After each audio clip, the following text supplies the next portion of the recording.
अतुल रामराव सूर्यवंशी, राहणार आष्टी, तालुका हातगाव, जिल्हा नांदेड. मोबाईल 9763570176. माझा 5 एकर हरभऱ्याचा प्लॉट होता. त्याच्यावर भरपूर पाऊस झाला म्हणून मी हरभरा 4.5 एकर मोडला आणि अनुभवासाठी मी 15 गुंठे हरभरा ठेवला. त्याच्यावर मी बायोसंजीवनी आणि रायझामिकाची दाट अशी फवारणी घेतली. फवारणी घेतली त्याच्यामुळे आज हा हरभरा माझा प्लॉट चांगल्या स्थितीत आहे. रोडच्या पलीकडे आहे. रोडच्या पलीकडे ते या मोडून पेरलेलं आहे. मोडून पेरलेलं आहे. आपण हो. याच्यात दाखवत की आपण ते हरभरा कसा आहे आपला, हो. म्हणजे याच्यावर आपण बायोसनी राजमिकाची फवारणी घेतली. हो. पाऊस पडला, आपल्याला भीती वाटली, पण 15 गुंठ्याला का होणार फवारणी घेतली. हो. आपण ते हरभरा बघूत आता आपण.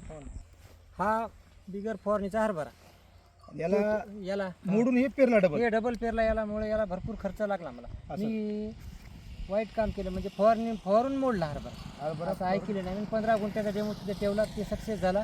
त्याच्यामुळे माझा खर्च हे पूर्ण बियाणाचा पेरणीचा वाया गेला. आता या व्हिडिओच्या माध्यमातून मी सगळ्या शेतकऱ्याला सांगतो, जे आपण 50, 55, 60 किलो हरभरा पेरतो की हरभरा मरते म्हणून, पुढच्या वर्षीपासून आपण जे हरभरा आहेत 35-40 किलो टाकावं व बायोसंजीवनी रायझामिकाची पहिली फवारणी घ्यावी, जेणेकरून हरभऱ्याला मर कुठे दिसणार नाही. नाही चलतं. धन्यवाद.